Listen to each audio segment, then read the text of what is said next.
Muy bien.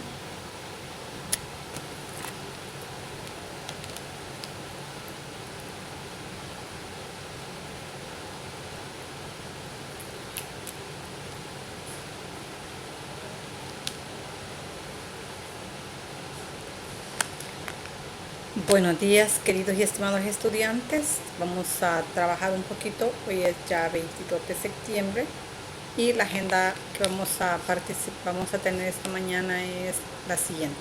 La agenda de esta mañana es saludo, bienvenida, reflexión, actividades, es la continuación de la estructura agraria y el objetivo es fortalecer los conocimientos en lo referente a la estructura agraria en El Salvador.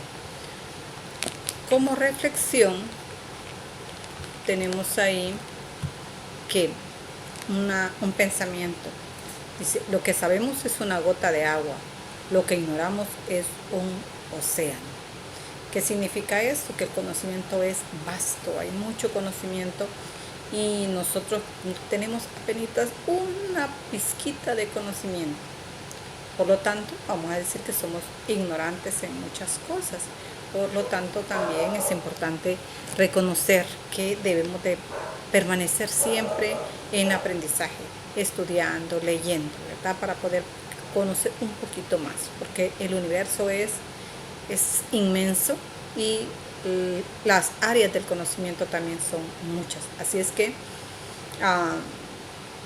veamos que no es de estar orgullosos porque vamos a tener una u otra carrera, sino saber que debemos ser humildes porque igual no manejamos todo el conocimiento. Esa es la reflexión de esta mañana, ¿verdad? Para que aprendamos que cada día debemos de ser seres humildes y en constante aprendizaje. Hablábamos sobre la estructura agraria y decíamos que la estructura agraria tiene algunos componentes en los cuales debe enfocarse la política agraria. Y de esos componentes hablábamos primero del componente humano, ¿verdad? Que es bien importante que se le dé ese apoyo al sector agropecuario, pero especialmente porque tiene un componente social, que es el individuo que se dedica al sector agropecuario, a la producción y en algunas veces a la productividad. Decíamos además que dentro de la estructura agraria debe de existir otro elemento, los elementos materiales. Y en los elementos materiales hablábamos del suelo, hablábamos del capital, hablábamos del agua, hablábamos del clima, que muchas veces favorece y a veces también desfavorece a la producción. Y por último, como un componente muy importante para la estructura agraria, estaba la normativa, ¿verdad? Todas las leyes que deben regular el sector agropecuario encaminados siempre a dignificar. Es bien importante que veamos que necesitamos dignificar la labor de campesino. Ahora que nosotros estamos en esa minúscula actividad de sembrar un producto, dos productos, algunos han sembrado más, nos estamos enterando realmente que debe existir una normatividad y esa es la idea, que usted se concientice porque el día de mañana usted va a ocupar un puesto en algún lugar. Yo ahora, mi trabajo es concientizarlo a usted, pero el día de mañana usted va a ir a ser un político, un diputado, presidente, qué sé yo, alcalde. No se le olvide que hay personas que necesitan de que usted vaya y abra esos espacios de participación. Entonces, continuando con el tema, la estructura productiva agrícola dice que es actividad agraria, definiéndola como el conjunto de trabajos que se requieren para la obtención de productos de la tierra, agrícolas, ganaderos y forestales. La actividad agrícola va enfocada en la obtención de productos que vienen directamente de la tierra, del suelo, que es ahí donde nosotros lo vamos a encontrar. Y vean ustedes lo que menciona este autor Sánchez, que van a ser agrícolas, ganaderos y forestales. En los elementos agrícolas ya sabemos que son todos los granos, la canasta básica, ¿verdad? Que es la que llega a nuestra mesa. Los ganaderos, ya vemos que la carne, la leche, todo lo que es lácteo, los derivados de la leche, que también forman parte importante en nuestra nutrición. y los forestales. Es bien importante saber que en la industria forestal también hay un potencial. ¿Qué podemos sacar de la industria forestal? La madera, ¿verdad? Es un elemento que es el que más se ha explotado. Pero ahí hay otras cosas. Hay esencias para la fabricación de lociones, por ejemplo.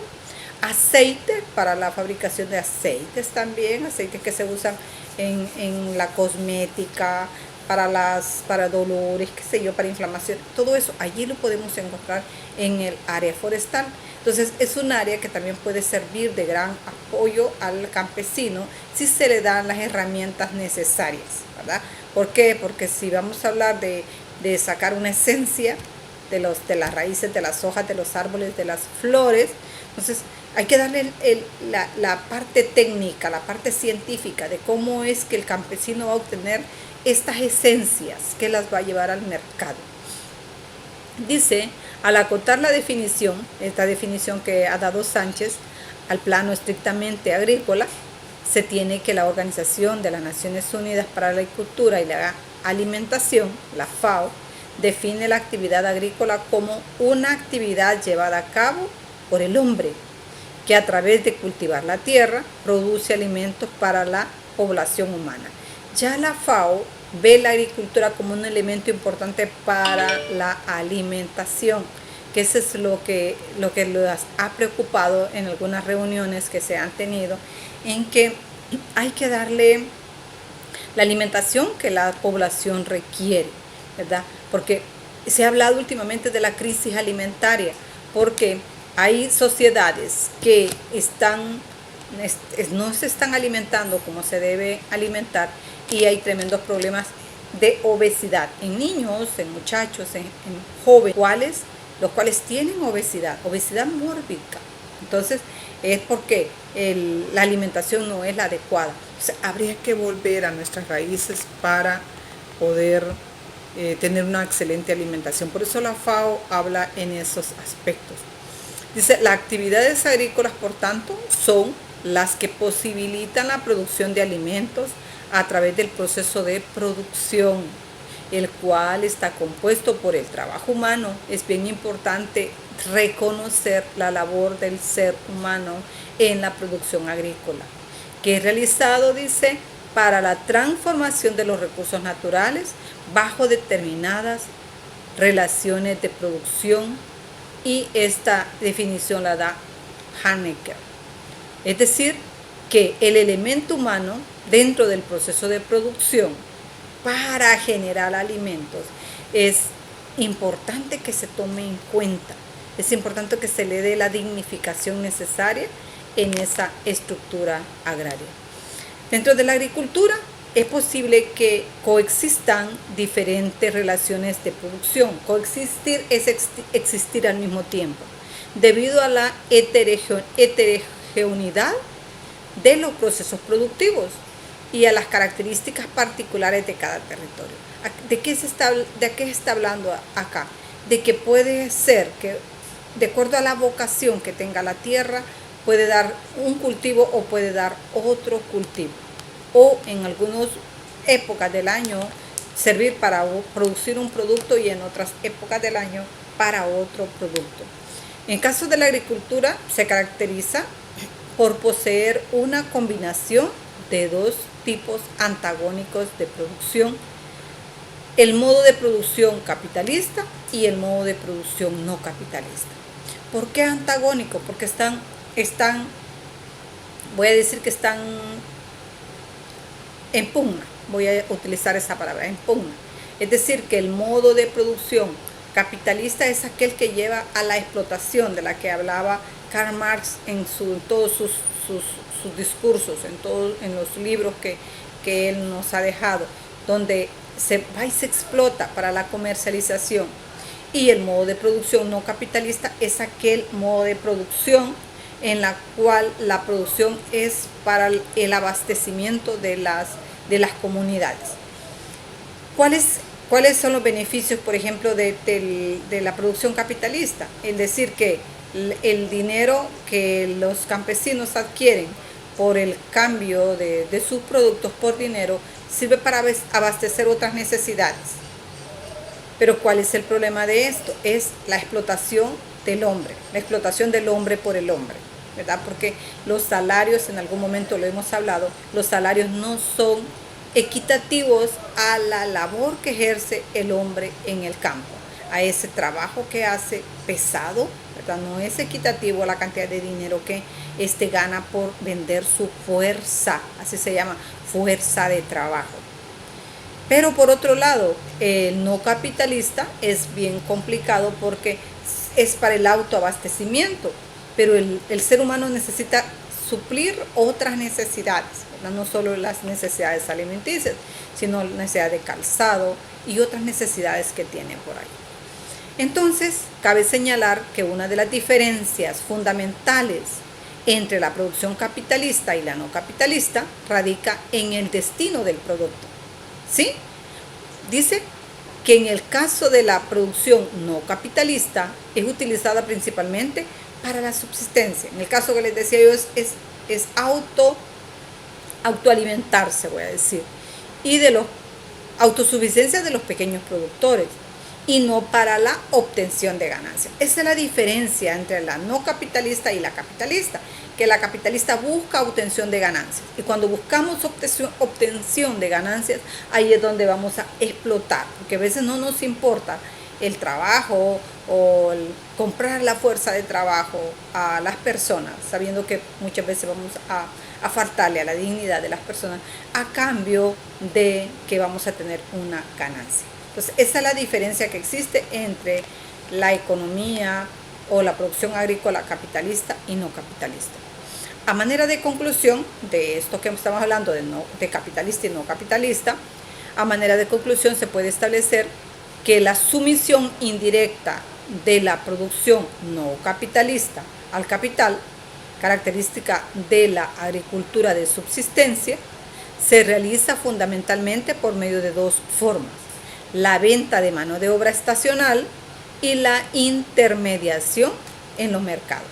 O sea, eso es lo que pasa en cuanto a la no capitalista, ¿verdad? Sino, lo que sucede es que hay una sujeción, una subordinación del hombre al capital y, por lo tanto, hay una intermediación de la venta de estos productos en el mercado. El papel de la fuerza de trabajo en la agricultura. De acuerdo a Marx, que les he mencionado, aunque cuando leo, por ejemplo, a David Hawkins, él era un filósofo, creo que doctor en filosofía, y él hablaba de la vibración. Tiene un libro destinado a eso, y dice que la teoría de Marx calibra muy bajo, o sea, tiene una vibración muy baja, de poca credibilidad, podría decir yo. Sin embargo, todavía seguimos mencionando a Marx. Y en cuanto a ello, dice que la fuerza de trabajo, dice él, que es el conjunto de las condiciones físicas y espirituales que se dan en la personalidad viviente de un hombre, y que pone en acción al producir valores de uso de cualquier clase. Esa es la definición que le da Karl Marx a la fuerza de trabajo. Vean que Karl Marx dice que hay dos elementos que intervienen en el proceso productivo. Dos elementos pertenecientes a ese hombre, que es la fuerza física y también la parte espiritual. Porque ¿qué mueve al hombre a hacer una labor? No, mueve la parte espiritual, la parte evolutiva, parte de la voluntad, y eso es el espíritu. Entonces el hombre está dotado de esta energía y va y vende, porque hay una mercantilización, ¿sí? Vende su fuerza de trabajo para obtener ciertos productos. Entonces, para que el capitalista pueda adquirir la fuerza de trabajo necesaria para realizar el proceso de producción, esta debe ser vendida por las personas en el mercado como una mercancía. Es decir, que el hombre pone a su disposición del capital del capitalista su fuerza de trabajo, su fuerza física y su poder espiritual, su voluntad para llegar y realizar un trabajo. O sea, no es simple y llanamente contrato a 4 o 5 hombres jornaleros que vengan y trabajen. No, esos hombres son personas que están vendiendo, están comercializando su fuerza de trabajo. Pero muchas veces no lo vemos así, ¿verdad? Lo vemos como que yo necesito un trabajo y el trabajo necesito que me paguen por ese trabajo. Muchas veces no importa cuánto me paguen, lo importante es que me paguen porque tengo una necesidad que suplir. Entonces, si lo vemos desde este punto de vista, vemos que muchas veces yo como persona puedo faltarme yo misma a mi dignidad, vendiendo mi fuerza de trabajo, a veces a quien caiga, ¿verdad? No podría decir al mejor postor, a quien caiga, porque lo que yo necesito es una remuneración. En cuanto a la estructura de tenencia de la tierra, según la Real Academia Española, viene del latín terra, que significa planeta, que habitamos o parte superficial del planeta, tierra, que es la parte que no está ocupada por el mar.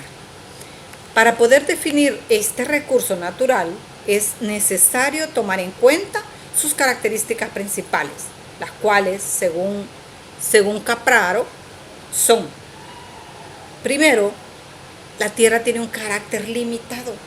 Quiere decir que no podemos pensar en que podemos acrecentar la tierra. No, la tierra tiene un carácter limitado. Ya en aquel libro que leímos de Animales a Dioses hay un dato, se me olvidó irlo a buscar, un dato en el cual nos dice cuánta es la cantidad de áreas que tiene la tierra, o de hectáreas, no recuerdo cómo está medido. Pero ella nos dice, o sea, no podemos decir que vamos a tener más tierra, es un recurso que ya está limitado. Luego es monopolizable, ¿sí? Si ustedes se dan cuenta, quienes tienen acceso a comprar la tierra son los que tienen el capital. Entonces puede ser la tierra monopolizable. No es reproducible. Cuando decimos incluso que es limitada, es que no se puede reproducir. Y además la tierra es de explotación simultánea. Esas son las 4 características que posee la tierra, la estructura de tenencia de la tierra. Muy bien. El carácter limitado, ya les decía, este recurso natural hace referencia a la existencia dada de una extensión determinada de tierra. Y en ese aspecto, fíjense que estaba escuchando a algunos científicos que dicen, bueno, y si nosotros viviésemos en un planeta donde tuviéramos más espacio, tampoco pudiésemos vivir, porque tuviésemos más gravedad. Entonces probablemente nos costaría hasta caminar, tuviéramos un peso más doble. Entonces nosotros vivimos en este planeta que tiene todas las condiciones habitables. De acuerdo a la masa de este planeta, así es su gravedad, y por eso nosotros podemos caminar sobre la Tierra. Si viviéramos en un planeta más pequeño también flotaríamos, porque la gravedad no sería equilibrada. Entonces nosotros tenemos todas las condiciones. Dicho eso, entonces ya la extensión ya está determinada. Para el caso de la agricultura, dice, esta característica se convierte en una limitante para poder satisfacer la demanda social de alimentos, lo que conlleva a que los productores cultiven además las tierras menos fértiles, ya que son indispensables para poder cubrir las necesidades de reproducción de los seres humanos. Es bien importante porque si se acuerdan ustedes en un mapita que vimos hace tiempo, donde les decía yo, nosotros estamos tan beneficiados en esta tierra porque nosotros estamos viviendo en el cinturón de la riqueza. Nos da sol casi 12 horas, pero hay lugares de la tierra que están menos favorecidos, donde tienen mucho tiempo, que es más hielo que otra cosa. Y por otro lado, tienen algún tiempo en el año que no les da el sol como nos da a nosotros. Hay lugares donde el sol está apareciendo, o la tierra cuando da la vuelta y se encuentra con la cara del sol, allá como las 10 de la mañana, y la tierra va dejando la cara del sol allá por las 9, 10 de la noche. Vean ustedes cómo es de diferente. Entonces, y nosotros estamos comenzando a trabajar a las 7, 8 de la mañana. Entonces, comienza a trabajar la gente con oscuridad y va a su casa después del trabajo y todavía hay mucha claridad. Entonces, nosotros somos aventajados porque vivimos en el cinturón de la riqueza, donde nuestras tierras son muy, muy productivas. Y nos dice que además, por ser un recurso limitado, muchas veces se cultivan tierras que son menos fértiles. Porque hay tierras que son muy fértiles y se nos dan excelentes cultivos. Y hay tierras, por otro lado, que no son tan fértiles. Ya la vez pasada les comentaba yo, por ejemplo, nuestras tierras no tienen yodo.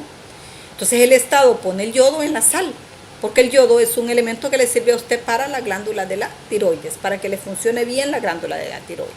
Vea usted qué importantes son todos los elementos de la tierra, porque los necesitamos en nuestra nutrición. Si no consumimos un alimento que necesita nuestro cuerpo, pues nos da una enfermedad.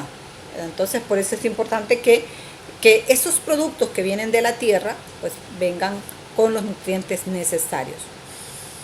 Otros factores que influyen sobre la escasez de la tierra para las actividades agropecuarias es la utilización de esta por otros sectores como la industria y la construcción, los cuales han experimentado un auge en las últimas décadas. A esto sumémosle la presión demográfica, que impacta directamente sobre la demanda interna de alimentos, volviéndose necesario expandir la producción a otras áreas de tierra, aunque no sean aptas para dichos cultivos. O sea, por un lado tenemos que nuestra tierra es limitada, por otro lado tenemos que hay lugares que no tienen los suficientes nutrientes, la tierra, son menos fértiles, pero hay que cultivar. A eso hay necesidad de más viviendas, por eso se hacen complejos habitacionales.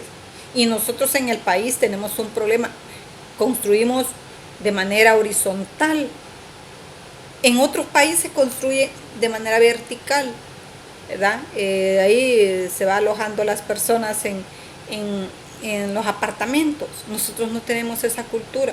Por lo tanto, nos vamos agotando el recurso tierra, construyendo casas literalmente, y talando todos los bosques, los árboles. Entonces, es bien importante en que aprendamos, ¿verdad?, que si vamos a seguir con esta presión demográfica, pues ya no podemos seguir viviendo de manera horizontal, tendremos que comenzar a vivir de manera vertical. Tremendo problema porque hay algunas personas que nos encanta vivir así aisladito, con suficiente tierra, si pudiera tener más tierra que rico, ¿verdad? Pero es necesario que creamos un poquito de conciencia en cuanto a este gran problema. Yo siempre les pongo el reloj mundial de la población, donde vemos la cantidad de niños que nacen diariamente, porque a eso sumémosle la contaminación ambiental que generamos nosotros. Si nacen 400,000 niños diarios, esos niños nomás nacieron, utilizaron Pampers, les digo yo. ¿Cuántos Pampers? Pongámosle de 2 a 3 en el día cuando nacieron. ¿A dónde van a parar esos que serían 1.200, 400,000, 1.200.000 Pampers? Exageradamente la cantidad de productos que desechamos. Yo digo Pampers, pero a eso súmele que toallitas húmedas, que en los hogares más favorecidos, ¿verdad? En los menos favorecidos, pues habría que quizás jabón, no sé, agua, habría que ver. Pero sin embargo hay una fuerte demanda de productos y esto es más contaminante del medio ambiente. Entonces teníamos ahí el recurso tierra, ¿verdad?, que es limitado. La segunda característica que tiene es que se refiere a la monopolización de la tierra. Esto significa que se encuentra en manos de una minoría de personas, teniendo como resultado el establecimiento de la propiedad privada.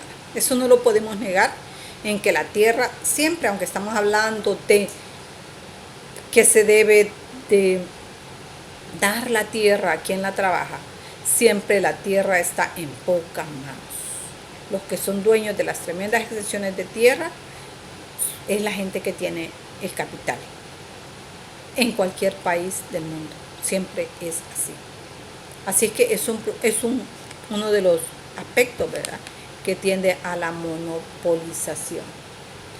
No hablando de monopolización una sola persona, no, pocas personas. ¿Cuántos millonarios hay en el mundo? Se cuentan, ¿verdad? 200.000, 300.000.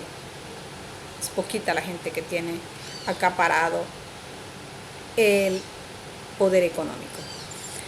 La no reproductividad. Esta se debe a que no existe ningún proceso productivo mediante el cual se pueda incrementar la cantidad de tierra.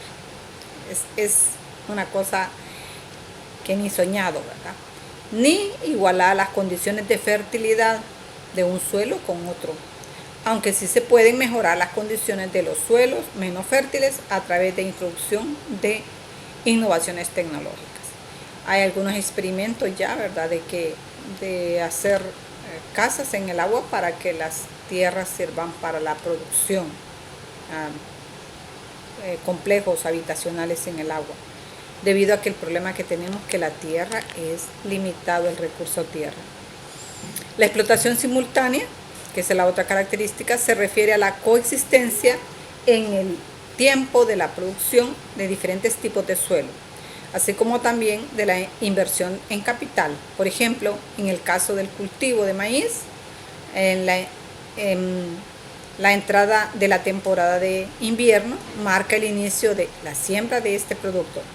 Tanto los productores que poseen las mejores tierras como los que cosechan las menos fértiles adelantan capital para generar esta producción. Es decir, que simultáneamente, al mismo tiempo, sí, está haciéndose este tipo de producto o sembrando este tipo de semilla. Veamos la estructura social. La estructura social en el sector agropecuario, en el sector rural, nos manda a un elemento bien importante, que es la pobreza. Ya tenemos en los objetivos del desarrollo, uno de los objetivos principales es la erradicación de la pobreza. Pero la pobreza dice que es un tema que durante mucho tiempo ha ocupado la atención de los gobiernos, de organismos internacionales y diversas instituciones.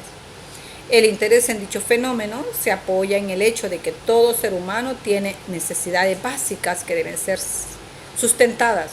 Además, todas las personas deberían poder llevar una vida que se considere digna. Definir la pobreza es muy complicado, ¿verdad? Porque ¿qué es ser pobre? Después de la pandemia, dicen, la clase media se convierte en clase pobre. ¿Cómo serán los pobres? ¿En qué se van a convertir los pobres? ¿Y qué se van a convertir los extremos pobres? Dice, para la teoría neoclásica, la pobreza es una cuestión de limitaciones de recursos para alcanzar un nivel de consumo, la cual reduce los niveles de bienestar del individuo. Es decir, que cuando hay reducción de los niveles de bienestar de un individuo, estamos en una pobreza.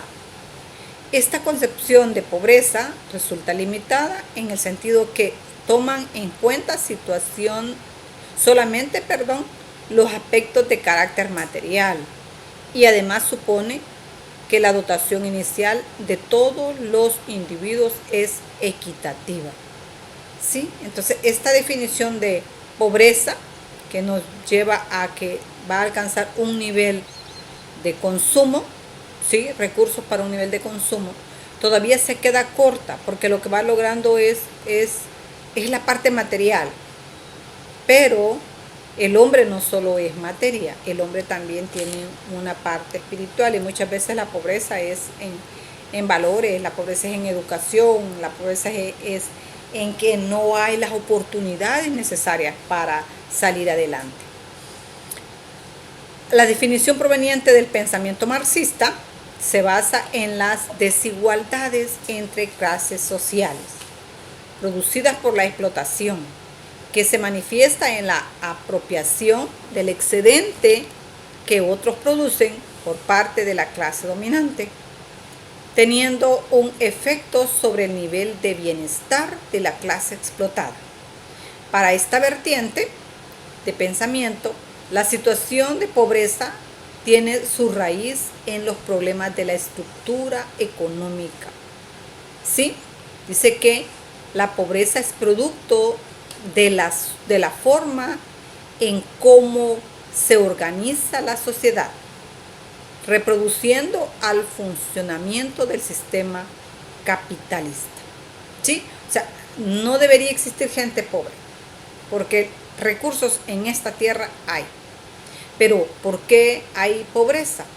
Por cómo se organiza el sistema económico, cómo está estructurada la sociedad. Entonces, si el capitalista siempre va buscando explotar, entonces va a haber una pobreza marcada. Pero si el capitalista va buscando condiciones de vida para sus trabajadores, entonces diríamos que el trabajador paulatinamente podría ir saliendo de la pobreza.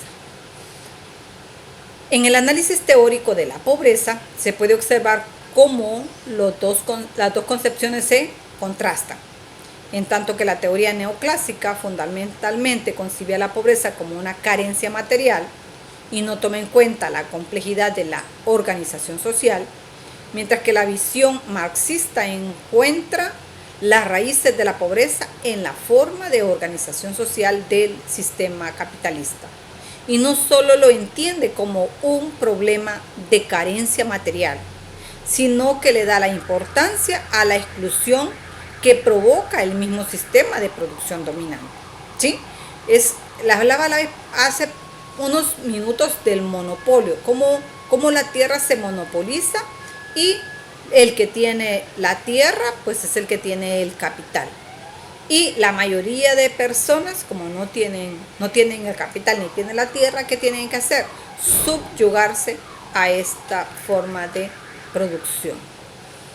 Autores como Jean Dresse y Amartya Sen conciben la pobreza como la privación de capacidades básicas del individuo para funcionar dentro de la sociedad.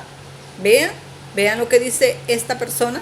Dice que es la privación de capacidades básicas del individuo para funcionar dentro de la sociedad. Para determinar el estado de pobreza, estos autores toman en cuenta la carencia de oportunidades para conseguir ciertos niveles mínimos aceptables de realización del individuo y de la incorporación dentro del funcionamiento de la sociedad. Estos autores hablan de la falta de oportunidades. En primer momento, la falta de oportunidad de poder ser propietarios de la tierra, y no solamente colonos, no solamente arrendatarios, sino poder explotar la tierra. Pero para ello, ¿qué necesita? Oportunidades, necesita estudiar, necesita la asistencia técnica, la asistencia científica. Todo eso debe ir coadyuvado, debe de ir unido en toda la estructura económica, la estructura agraria. El PNUD ha evolucionado en el análisis y cuantificación de la pobreza y la define como la incapacidad de las personas para vivir una vida tolerable, lo cual implica llevar una vida larga y saludable. Oigan bien, tener educación y disfrutar de un nivel de vida decente, capacidad de consumo. Además, incluye aspectos como libertad política, ¿sí? Poder ser representado allá en la Asamblea Legislativa, respecto de los derechos humanos, seguridad personal, acceso a un trabajo productivo y bien remunerado y participación en la vida comunitaria.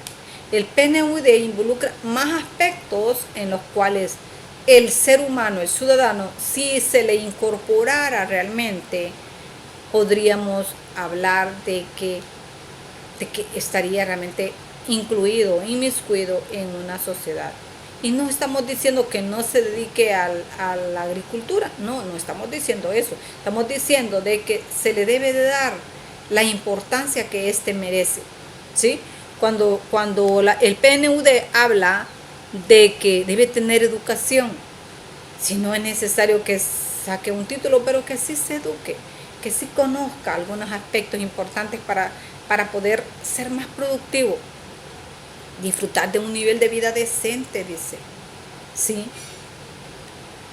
Aspectos como la libertad política, poder ser participativo, aunque ahorita la política está tan decadente que creo que por allá aisladito está mejorcito, ¿verdad? Porque ahorita la política no está muy bien, no sirve. Que se le respete sus derechos humanos. Y algo bien importante, la seguridad en las comunidades, la seguridad jurídica también, que hayan leyes pertinentes que les abracen, ¿verdad? Leyes pertinentes que les sostengan, leyes pertinentes que puedan ellos realmente gozar de una dignidad, dice, y además, pues, lo he dicho en algunas oportunidades, que su trabajo sea reconocido, que sea bien remunerado, ¿sí? Que estas personas que se dedican a la agricultura puedan ser realmente personas dignificadas, ¿verdad? No verlas como lo vemos hasta el sucio y asqueroso, ¿verdad? Hombre del campo. Esto es lo que se refiere a la estructura agraria. Vean todos los componentes que lleva la estructura agraria y por lo tanto, pues es bien importante que nosotros tomemos conciencia de ello y que en parte podamos ser gestores de una política agraria real, ¿verdad? No como ahorita que ni siquiera tenemos política agraria. ¿De dónde he tomado eso? Ahí tienen la bibliografía. El libro se llama Estructura Agraria, Pobreza y Exclusión en El Salvador, editado por la UCA, y el reglamento del órgano ejecutivo. Así es que vamos a quedarnos aquí con la clase y algunos comentarios en el otro medio de comunicación denominado WhatsApp. Ha sido un gusto, siempre cuídense, ¿verdad? La pandemia no ha terminado, el virus por ahí anda y es necesario que sigamos cuidando. Dios les bendiga.